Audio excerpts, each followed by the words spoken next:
Avez-vous déjà senti qu'un simple geste du quotidien pouvait cacher un poids que personne autour de vous ne devine?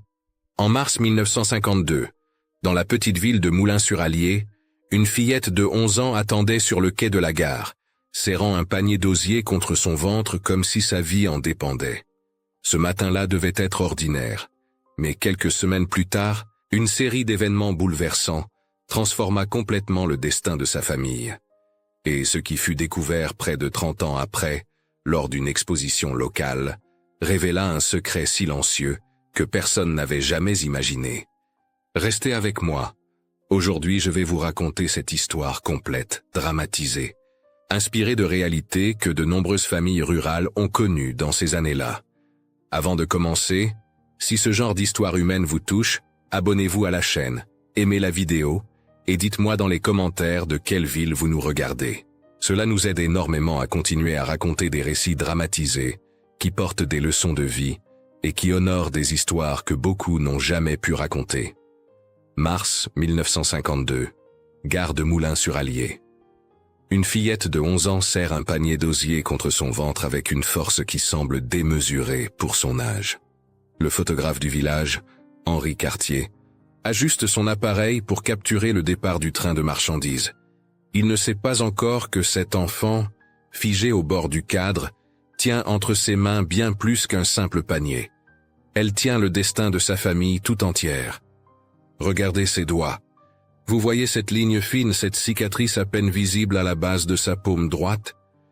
Dans quelques instants, vous comprendrez pourquoi cette marque va changer le cours de 2 vies. Mais d'abord, il faut que je vous raconte qui est cette petite fille au regard trop sérieux pour ses 11 ans. Elle s'appelle Noémie Besson, à l'heure où les autres enfants de son âge jouent encore dans les cours d'école. Elle connaît déjà le poids exact de 12 œufs emballés dans la paille. Elle sait calculer mentalement le prix du beurre au gramme près. Et surtout, elle a appris à marcher sur les pavés de la rue du Pont sans faire trembler ce qu'elle transporte, parce qu'un seul faux pas pourrait tout détruire. Ce matin-là, dans la petite maison de métayer où vit la famille Besson, personne n'a vraiment dormi. Le père, Gérard, a passé la nuit à réparer les chaussures de sa fille, avec du cuir arraché à un vieux harnais. Il travaillait en silence, dans la lumière tremblante d'une bougie, parce que l'électricité coûte trop cher et que chaque centime compte. Sa femme, Élise, allongée dans la chambre du fond, toussait par intervalles. Cette toux qui ne part jamais, qui empire avec le froid, qui fait dire aux voisines en baissant la voix que ça ne présage rien de bon. Et dans le berceau près du poêle éteint, un bébé de 4 mois, Louis, dort mal. Trop léger, trop fragile. Le genre de bébé qui fait peur dans les campagnes de 1952, quand les familles de métayers endettés savent que l'assistance publique peut frapper à leur porte du jour au lendemain. Noémie se souvient du moment où sa mère l'a appelée, 3 jours avant la photo. Élise était assise dans le lit, le souffle court, et elle avait pris les mains de sa fille dans les siennes. Des mains qui tremblaient. Demain, tu iras au marché. Tu prendras le panier. Tu vendras les œufs et le beurre au meilleur prix. Les paroles étaient simples, mais le regard de sa mère disait autre chose. Il disait que si Noémie échouait, son petit frère pourrait disparaître, parce que c'est comme ça que ça se passe dans le centre Val-de-Loire en 1952. Les registres de l'assistance publique sont remplis de noms d'enfants retirés à des familles rurales jugées incapables de les nourrir. La loi de 1947 est claire, implacable, efficace. Un enfant en situation de risque matériel peut être relocalisé. Relocalisé, c'est le mot qu'ils utilisent. Comme si on déplaçait un meuble. Mademoiselle Perrine Gaultier, l'institutrice du village, le sait. Elle a vu passer trop de cas. Alors, discrètement, elle a appris à Noémie comment négocier, comment calculer, comment tenir bon face à Abel Courtois, le marchand ambulant qui essaie toujours de payer moins que le prix juste. Elle lui a même fabriqué une fausse pièce en bois pour qu'elle puisse s'entraîner à compter la monnaie à la maison, le soir, à la lueur de la même bougie que son père utilisait pour réparer les chaussures. Firmeza comme Carigno, fermeté avec tendresse. C'est ce que répète Élise à sa fille chaque fois qu'elle la voit partir avec le panier. Tiens-le fermement, mais sans colère. Parce que si tu serres trop fort, ta main va se crisper et tout va trembler.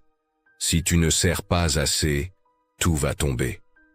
Mais il y a quelque chose que personne ne voit dans cette photo. Quelque chose que même le photographe Henri Cartier n'a pas remarqué en appuyant sur le déclencheur. Le panier de Noémie ne contient pas seulement 12 œufs et un morceau de beurre moulé. Non. Sous la paille, maintenu par un linge humide et du foin mouillé, il y a un petit flacon d'eau tiède. Un truc que mademoiselle Perrine lui a enseigné. Ce flacon garde au chaud le lait frais que madame Raymonde, la voisine, vient de traire. Un lait destiné à un seul acheteur, le docteur Lemaire, qui paie un peu plus cher pour sa femme convalescente. Si le flacon bascule, le lait refroidit. Si le lait refroidit, le docteur Lemaire ne l'achète pas. Si le docteur Lemaire ne l'achète pas, il manque exactement 8 francs. Et sans ces 8 francs, le père de Noémie ne peut pas acheter le billet de train pour Nevers, où il doit rencontrer Monsieur Delorme, le propriétaire des terres qu'il cultive. Monsieur Delorme, un homme qui sourit en public et qui note tout dans un petit carnet noir. Un homme qui possède la moitié du village et qui prend la moitié de chaque récolte. Le système du métaillage. Cette forme d'esclavage légal qui va perdurer dans le centre de la France jusqu'aux années 60, bien après que les villes aient découvert le confort et l'eau courante. Le matin de la photo, Noémie a glissé sa main sous le panier pour vérifier la chaleur du flacon. C'est à ce moment-là que le fil de fer qui renforce l'anse l'a mordu. Le crochet métallique, mal terminé, mal limé, a entaillé la base de sa paume. Pas profond. Juste assez pour laisser une trace qui ne partira jamais. Elle n'a pas crié. Elle a juste serré les dents et continué à marcher vers la gare. Parce que pleurer, ça ne sert à rien. Pleurer, ça ne nourrit pas un bébé de 4 mois qui pèse déjà moins que la normale. Et maintenant, sur le quai de la gare, pendant que Henri Cartier prend sa photo, Noémie fait quelque chose que personne ne comprend vraiment. Elle plie légèrement les doigts, elle rapproche le panier de son corps, elle fléchit imperceptiblement les genoux. Elle absorbe les vibrations. Elle stabilise la charge. Elle transforme son corps d'enfant de 11 ans en un amortisseur vivant. Parce qu'elle sait que si un seul œuf se brise, tout s'effondre. Et avec lui, son petit frère Louis, qui dort chez madame Raymonde en ce moment même, ignorant que sa sœur est en train de le sauver sans qu'il le sache jamais. Le marché de Moulins-sur-Allier se tient tous les jeudis depuis 1847. Les archives municipales en gardent la trace précise. C'est un lieu où les métayers viennent vendre ce qu'ils ont réussi à cacher aux propriétaires, où les femmes échangent des nouvelles, où les enfants apprennent que la vie se négocie au centime près. Noémie arrive à 7h30. Elle a marché lentement, en évitant les pavés disjoints, en respirant l'air froid de mars qui brûle les poumons. Elle a mal à la main, mais elle ne lâche rien. Autour d'elle, les marchands installent leurs étals. L'odeur du café du bistrot de la gare se mêle à celle du fumier et du pain frais. Abel Courtois la voit arriver. C'est un homme d'une 50aine d'années, des mains épaisses, un sourire qui ne monte jamais jusqu'aux yeux. Il achète aux petits producteurs et revend en ville avec une marge qui lui permet de bien vivre. « Tiens, la petite Besson », il dit en se penchant vers le panier. « Qu'est-ce que tu m'apportes aujourd'hui ?» Noémie pose le panier sur le rebord de charrette. 12 œufs, un morceau de beurre de 200 grammes. Monsieur Courtois palpe le beurre à travers le papier journal. Il fronce les sourcils. « C'est un peu petit, non ? Je te donne 12 francs pour le tout. » C'est là que la voix de mademoiselle Perrine résonne dans la tête de Noémie. Ne jamais accepter la première offre. Toujours compter. Toujours savoir combien ça vaut vraiment. La fillette secoue la tête. Les œufs valent 1 franc pièce, le beurre vaut 8 francs. Ça fait 20 francs, monsieur Courtois. Le marchand rit. Mais d'où tu sors ces prix, petite? C'est ta maîtresse qui t'a appris à voler les honnêtes gens? Noémie ne bouge pas. Elle le regarde droit dans les yeux, avec ce regard trop vieux pour ses 11 ans. Un regard qui dit qu'elle sait exactement combien coûte un bébé qui ne pèse pas assez. Finalement, Abel Courtois soupire. 16 francs. C'est mon dernier mot. Noémie fait semblant de réfléchir, mais elle sait déjà qu'elle va accepter. 16 francs pour les œufs et le beurre, ça lui laisse encore le lait à vendre. Et le lait, c'est la clé de tout.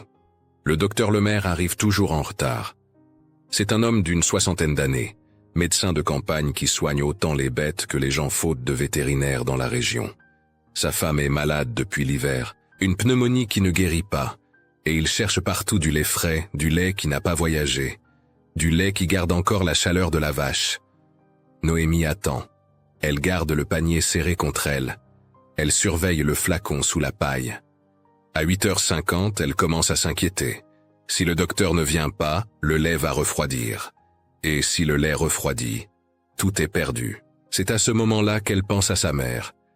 Élise Besson n'a pas toujours été cette femme maigre et essoufflée qui tousse la nuit. Il y a 10 ans, quand Noémie était petite, sa mère portait de jolies robes le dimanche. Elle parlait de Paris comme d'un rêve accessible. Elle voulait devenir couturière, ouvrir un atelier, habiller les femmes des villes. Et puis elle a épousé Gérard, un métayer, un homme bon, mais écrasé par un système qui ne pardonne rien. Les archives de recensement de 1946 montrent que 83% des métayers du département de l'Allier vivaient sous le seuil de pauvreté. Gérard Besson faisait partie de ces statistiques invisibles. Élise est tombée enceinte de Noémie. Les rêves de Paris se sont évaporés. Elle a appris à faire du beurre, à soigner les poules, à économiser sur tout. Et parfois, la nuit, quand elle croyait que personne ne l'entendait, elle pleurait. Noémie l'entendait. Elle ne disait rien. Que pouvait dire une enfant face à la tristesse de sa mère? Puis il y a eu Louis. Une grossesse difficile. Un accouchement qui a failli mal tourner. Et cette bronchite qui s'est installée après, qui ronge les poumons d'Élise comme l'humidité ronge les murs de leur maison. Le médecin est venu 2 fois. Il a dit qu'il fallait du repos, de la chaleur, des médicaments. Des choses qui coûtent de l'argent. De l'argent que la famille Besson n'a pas. Le docteur Lemaire arrive enfin à 9h10. Il est essoufflé, pressé, il s'excuse à peine. J'ai été retenu à la ferme des Moreaux. Leur vache a eu une mauvaise nuit. Il regarde Noémie. Tu as du lait frais, c'est ça? Noémie ouvre doucement le panier. Elle écarte la paille avec précaution. Le flacon est encore tiède. Le docteur le prend, le soupèse, ouvre le bouchon, renifle. Il hoche la tête. C'est bon, je te donne 10 francs. 10 francs, c'est plus que prévu. Avec les 16 francs d'Abel Courtois, ça fait 26 francs. Largement assez pour le billet de train de son père. Largement assez pour que Gérard puisse aller à Nevers, discuter avec Monsieur Delorme, essayer de négocier un délai sur les dettes d'arrentement. Noémie rentre chez elle en courant presque, le panier vide qui se balance au bout de son bras. Elle a réussi, elle a vendu, elle a sauvé la journée. Elle ne sait pas encore que réussir une fois ne suffit pas, que dans 2 jours, tout va basculer d'une manière qu'elle n'aurait jamais pu imaginer. Quand elle arrive à la maison, son père est dans la cour. Il répare la barrière du poulailler avec des morceaux de bois récupérés. Il a bu. Pas beaucoup, juste assez pour que ça se voie dans ses gestes un peu trop lents, dans ses yeux qui évitent ceux de sa fille. Noémie lui tend les pièces. Gérard les prend sans un mot. Il les compte lentement, comme s'il n'arrivait pas à croire qu'elles sont vraiment là. Puis il regarde sa fille. Et pour la première fois depuis des semaines, quelque chose ressemble à de la fierté traverse son visage. « T'es une bonne petite », il murmure. « T'es plus forte que ton vieux père. » Cette nuit-là, Gérard Besson ne dort pas. Il reste assis dans la cuisine, les 26 francs étalés sur la table devant lui. Il pense à sa fille de 11 ans qui négocie au marché. Il pense à sa femme qui se meurt lentement dans la chambre du fond. Il pense à son fils qui pèse à peine 6 kilos à 4 mois. Et il boit encore un verre, parce que c'est la seule chose qui endort la honte de ne pas arriver à sauver sa propre famille. Le lendemain matin, Gérard prend le train pour Nevers. Noémie le regarde partir depuis le quai de la gare, le même quai où Henri Cartier a pris sa photo 3 jours plus tôt. Son père lui fait un signe de la main par la fenêtre du wagon. Elle ne le reverra que dans 48 heures. Mais ce ne sera pas son père qui reviendra. 48 heures, c'est le temps qu'il faut à une vie pour se désintégrer complètement. Gérard Besson ne revient pas du train de 16 heures comme prévu. C'est un homme que personne ne connaît qui frappe à la porte de la famille. Un contremaître de Monsieur Delorme. avec des bottes cirées et un carnet à la main. Il ne s'embarrasse pas de politesse. Monsieur Delorme a décidé que les comptes de votre mari nécessitent un examen approfondi. En attendant la résolution, le cellier est mis sous scellé. Vous ne devez toucher à aucune réserve. Noémie est là, debout dans l'encadrement de la porte. Elle ne comprend pas tout, mais elle comprend l'essentiel. Scellé, ça veut dire cadenas. Cellier, c'est là où il garde les pommes de terre, les oignons, les quelques bocaux de conserve qui devaient les faire tenir jusqu'à l'été. Sans accès au cellier, ils n'ont plus rien. « Où est mon père ?» demande Noémie. Le contremaître hausse les épaules. « À Nevers, je suppose. » Monsieur Delorme lui a proposé un arrangement. Il rentrera quand il aura signé les papiers nécessaires. Cette nuit-là, Noémie dort avec son manteau. La maison est glaciale. Le poêle est éteint depuis 2 jours pour économiser le bois. Dans la chambre du fond, Élise tousse de plus en plus fort. Louis pleure.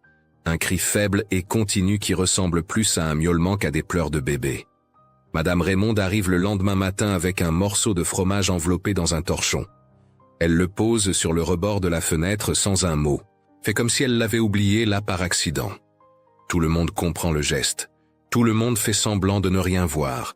C'est comme ça que fonctionne la solidarité dans les campagnes de 1952.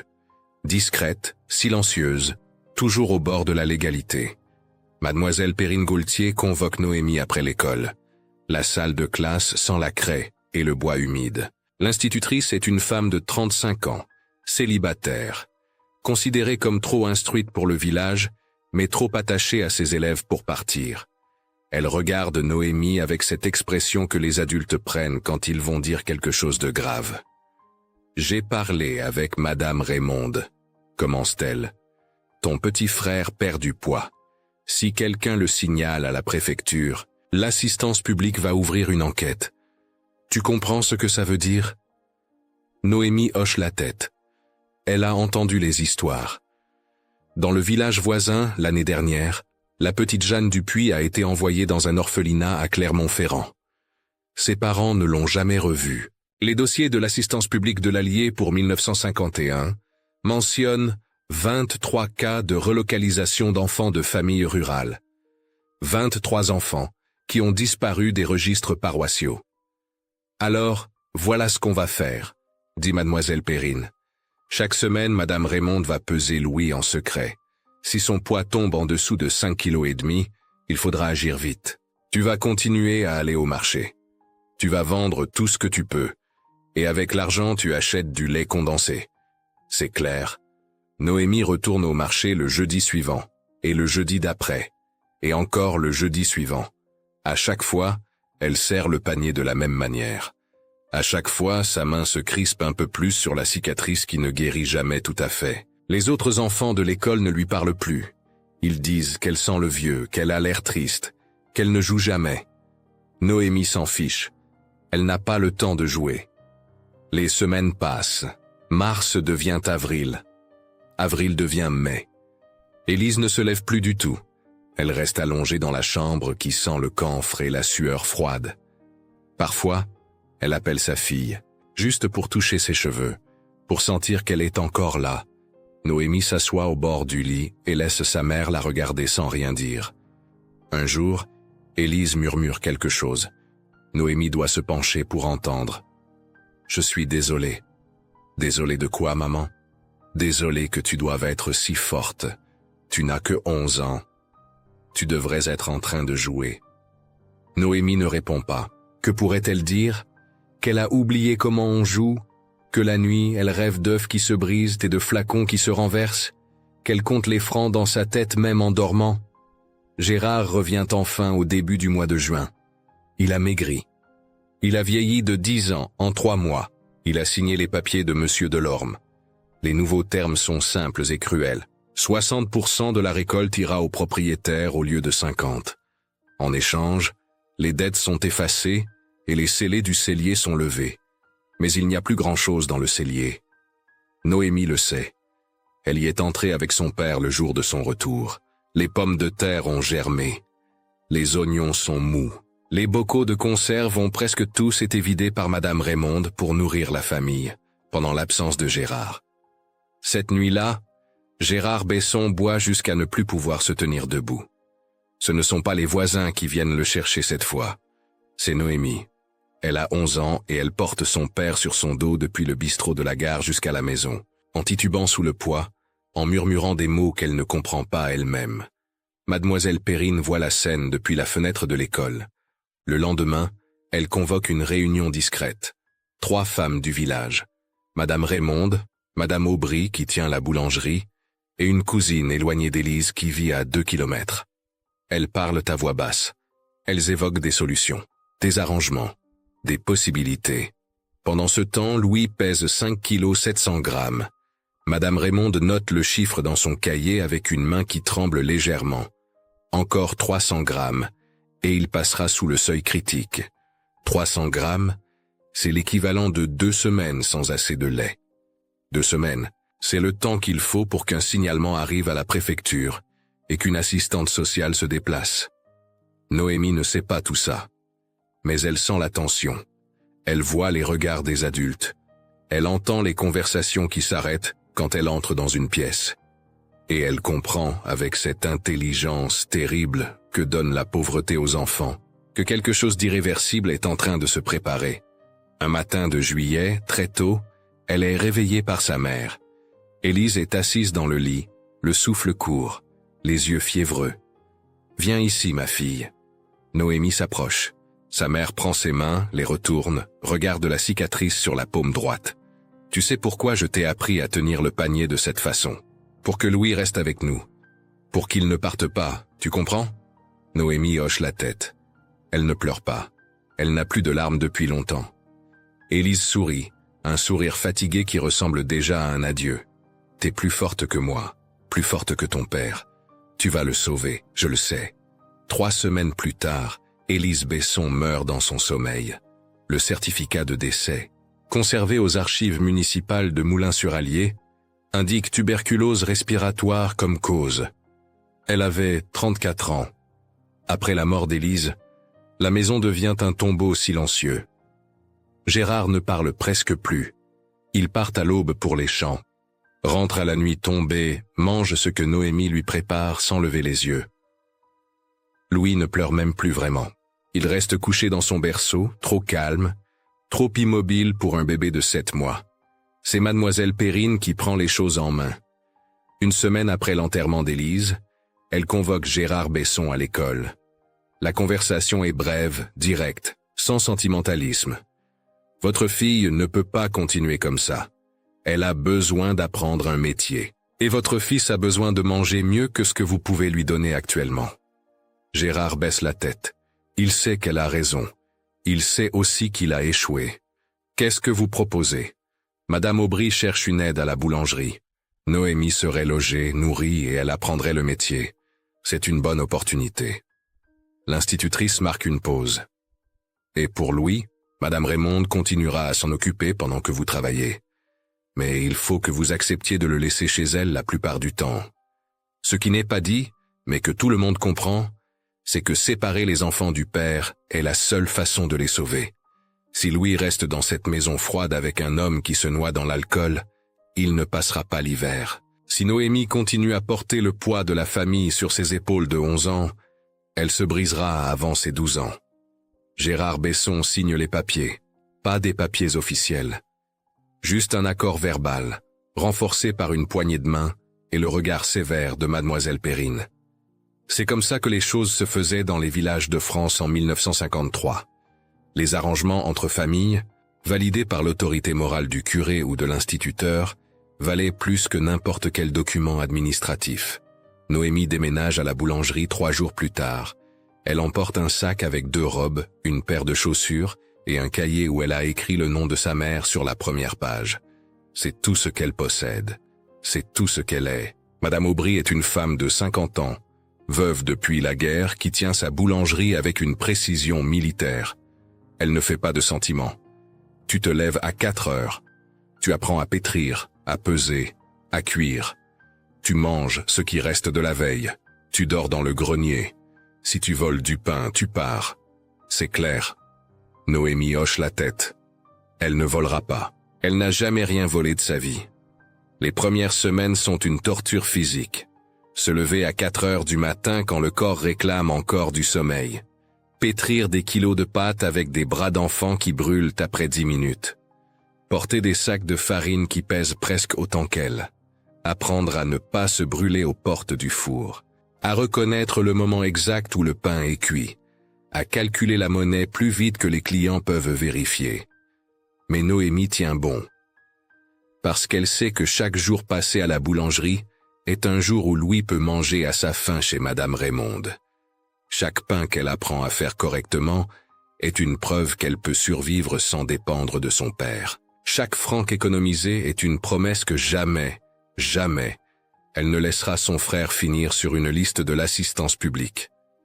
Les mois passent. Noémie grandit. Pas en taille, elle restera toujours petite, mais en compétence. Madame Aubry, qui ne fait jamais de compliments, commence à lui confier les tâches importantes. Le pain de seigle pour monsieur le curé, les baguettes spéciales pour la mairie, les petits pains au lait pour les baptêmes. Un jour, Madame Aubry lui apprend une vieille chanson que chantaient les boulangers d'avant-guerre. Noémie l'écoute en pétrissant la pâte, et pour la première fois depuis la mort de sa mère, quelque chose ressemble à de la paix s'installe dans sa poitrine. Ce n'est pas du bonheur, juste l'absence de terreur constante. Le dimanche, son seul jour de repos, Noémie va voir Louis chez Madame Raymonde. Le petit garçon a grandi. Il marche maintenant. Il dit quelques mots. Mais il ne la reconnaît pas vraiment. Pour lui, Madame Raymonde est devenue quelque chose entre une mère et une grand-mère. Noémie n'est qu'une visiteuse étrange qui apporte des petits pains. Elle ne s'en formalise pas. Ou plutôt, elle s'interdit de s'en formaliser. Que Louis ne la reconnaisse pas, c'est un prix acceptable pour qu'il survive. C'est ce qu'elle se répète en rentrant à la boulangerie, en grimpant l'échelle qui mène au grenier, en s'allongeant sur son matelas de paille. Gérard vient la voir une fois par mois. Les visites sont brèves, silencieuses. Il apporte parfois des légumes du jardin. Elle lui donne du pain de la veille. Ils se regardent, sans savoir quoi se dire. La culpabilité et la honte forment un mur infranchissable entre eux.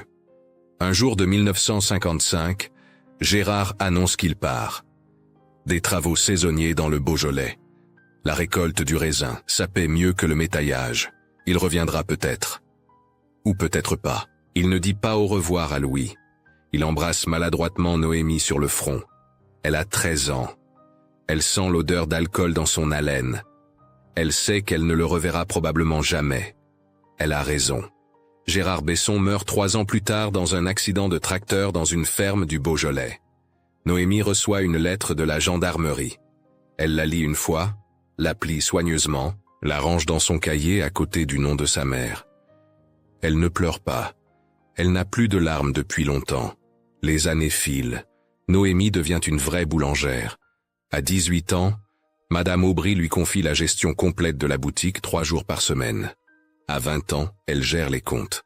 À 25 ans, quand Madame Aubry meurt d'une crise cardiaque, c'est Noémie qui reprend la boulangerie. Pas officiellement au début, parce qu'elle n'a pas les papiers, pas l'argent pour racheter le fonds de commerce, mais de facto, par compétence et par respect gagné. Louis grandit chez Madame Raymonde. Il va à l'école. Il apprend un métier. À 18 ans, en 1970, il part travailler comme apprenti chauffeur pour une compagnie de transport à Lyon. Il ne dit pas au revoir à Noémie. Ils ne se sont jamais vraiment connus. Elle est juste cette femme qui fait du pain et qui passait le dimanche quand il était petit. Noémie ne lui en veut pas. Comment pourrait-elle lui en vouloir? Il ne sait rien. Il ne sait pas qu'elle a serré un panier d'osier avec assez de force pour laisser une cicatrice permanente dans sa paume. Il ne sait pas que chaque œuf vendu, chaque flacon de lait livré intact, chaque franc économisé était un rempart contre sa disparition. Elle ne lui a jamais dit, par pudeur rurale. Parce que dans les campagnes de France, on ne transforme pas l'amour en parade. On ne brandit pas ses sacrifices comme des médailles. On fait ce qu'il faut faire, et puis on continue à vivre. Pendant presque 30 ans, Noémie Besson fait du pain. Elle se lève à 4 heures du matin. Elle pétrit, elle cuit, elle vend, elle compte, elle économise, elle ne se marie pas, elle ne quitte jamais le village. Elle devient cette femme discrète que tout le monde respecte sans vraiment la connaître. La boulangère qui fait le meilleur pain de seigle du canton. Celle qui donne discrètement les invendus aux familles qui en ont besoin.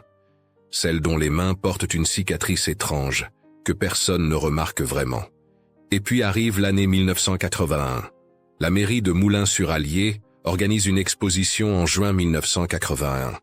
Les années du seigle, c'est le titre. Des photos en noir et blanc, des objets d'époque, des témoignages sur la vie rurale dans les années 50.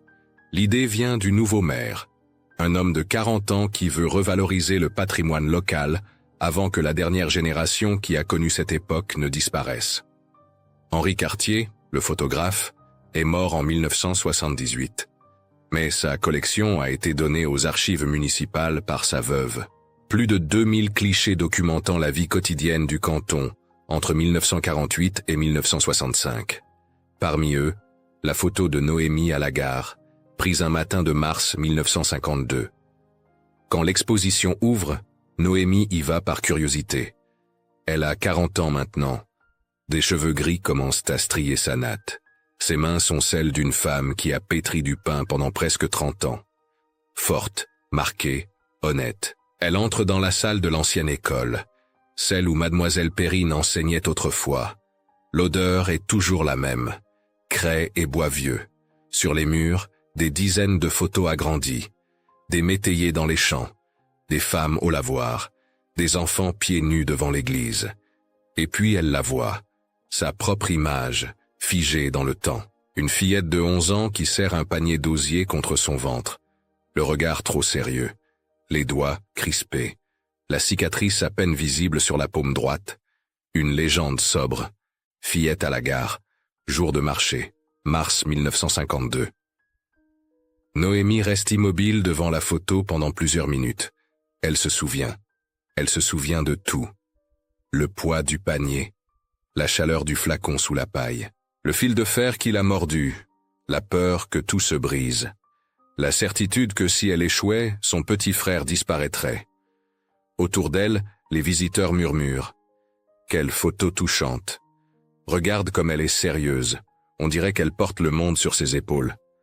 Ils ne savent pas à quel point ils ont raison. C'est l'après-midi du 3e jour de l'exposition qu'un autocar de tourisme s'arrête devant la mairie. Une excursion organisée pour des retraités de la région lyonnaise. Parmi eux, un homme d'une trentaine d'années. Le chauffeur. Il attend que les passagers descendent, puis entrent dans l'exposition presque par désœuvrement. Il s'appelle Louis Besson. Il ne sait pas pourquoi il est venu. Il ne se souvient de presque rien de son enfance à Moulins-sur-Allier. Juste des images floues, une maison froide, une vieille dame qui sentait la lavande, des dimanches où une femme silencieuse lui apportait des petits pains. Louis parcourt l'exposition distraitement. Et soudain, il s'arrête.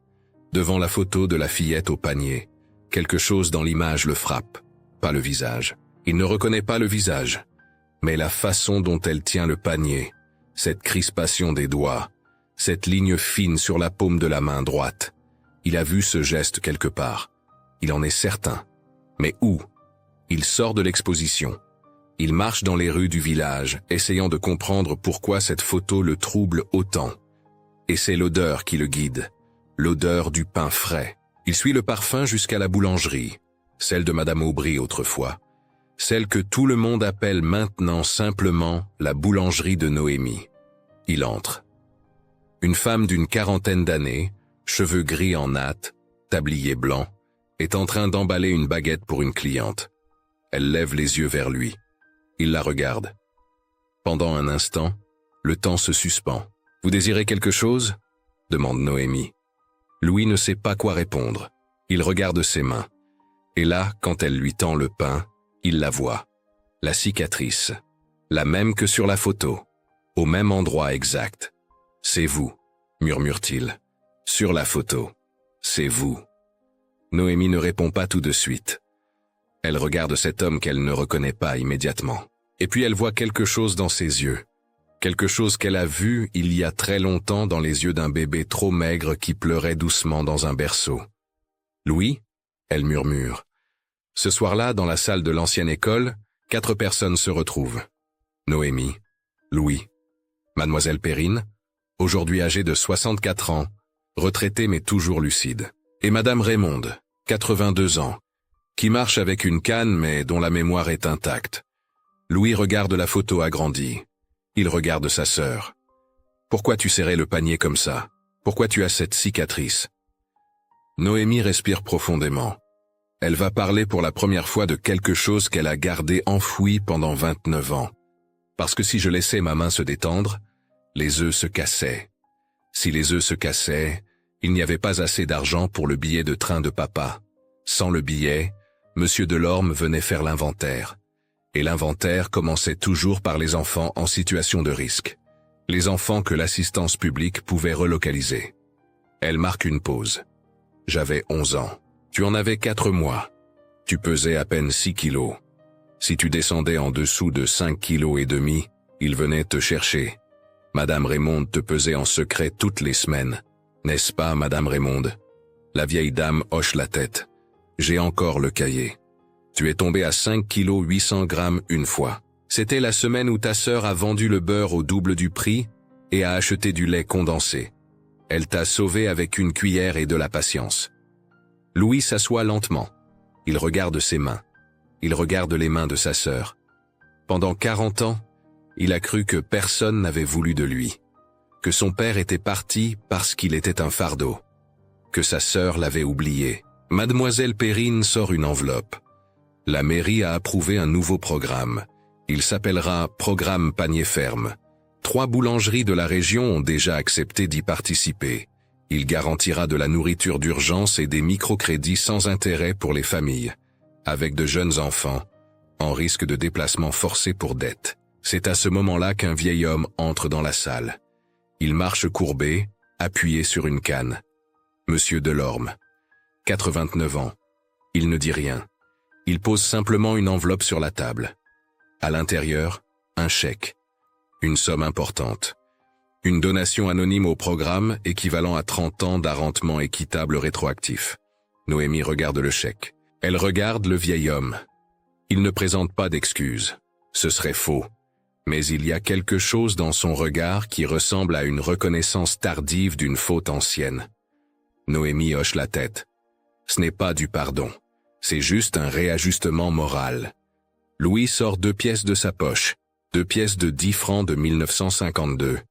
Je les ai trouvées dans les affaires de papa quand il est mort. Je les ai gardées sans savoir pourquoi. Noémie les prend dans sa main. Elle les reconnaît immédiatement. C'est la monnaie de la vente de ce jour-là. Il ne les a jamais dépensées. Je pense que c'était sa façon de se souvenir qu'on avait réussi. Le lendemain matin, Noémie accroche le vieux panier d'osier au mur de la boulangerie. Louise y dépose les 2 pièces. Ce ne sont pas des reliques sacrées, ce sont des rappels. Des rappels que l'amour ne se mesure pas en mots, mais en gestes. En mains qui serrent fermement sans écraser. En sacrifices silencieux qui sauvent des vies, sans jamais demander de reconnaissance.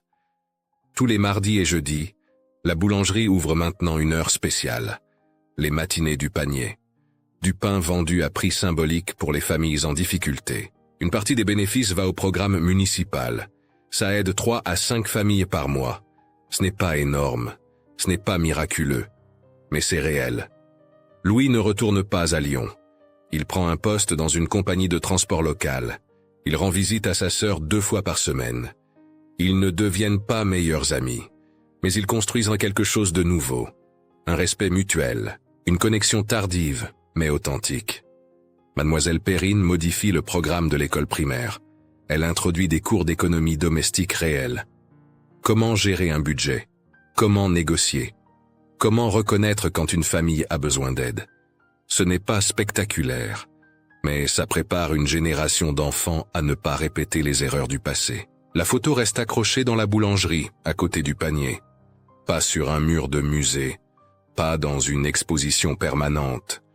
Juste là, dans un endroit où elle peut être vue par les gens qui viennent acheter leur pain quotidien. Un rappel silencieux qu'il y a 30 ans, une fillette de 11 ans a tenu bon, et que ce geste simple a changé le cours d'une vie. Un matin, une jeune femme entre dans la boulangerie. Elle porte un bébé dans les bras. Elle a l'air fatiguée. Elle a l'air inquiète. Noémie la reconnaît immédiatement. Pas son visage, mais son expression. Cette expression qu'elle voyait dans le miroir quand elle avait 11 ans. Noémie emballe une baguette encore chaude. Elle y ajoute des petits pains au lait. Elle ne fait pas payer. « Revenez demain », elle dit doucement. « Et si vous avez besoin de parler, je suis là. » La jeune femme regarde le panier accroché au mur. Elle regarde la vieille photo. Elle regarde Noémie. Et quelque chose dans son regard dit qu'elle a compris. Qu'il y a des histoires qui ne se racontent pas avec des mots. Qui se transmettent de main en main. De génération en génération. Louis, assis dans un coin de la boulangerie avec un café, observe la scène. Il sort son portefeuille. Il y garde une photo. Pas celle de la gare. Une nouvelle. Prise la semaine dernière. Noémie et lui, devant la boulangerie, tenant ensemble le vieux panier d'osier. Au dos de la photo, il a écrit une seule phrase. « J'ai passé 40 ans à croire que personne ne m'avait voulu. Aujourd'hui, j'ai compris que quelqu'un m'a tenu si fermement que je n'ai jamais pu tomber, même sans le savoir. Dehors, le soleil se lève sur Moulins-sur-Allier. Les gens vont au travail. Les enfants vont à l'école. La vie continue, comme elle l'a toujours fait. Mais maintenant, dans ce petit village du centre de la France, il y a une boulangerie où un vieux panier accroché au mur raconte une histoire. Une histoire de mains qui ont serré fermement, de cicatrices qui sont devenues des symboles, d'amour qui ne se vante jamais mais qui sauve tout de même. Et si vous passez par là, si vous entrez acheter votre pain, regardez bien. Regardez les mains de la boulangère. Cette ligne fine sur sa paume droite. Ce n'est pas juste une cicatrice. C'est la preuve qu'il y a des forces plus puissantes que la pauvreté, plus durables que le désespoir.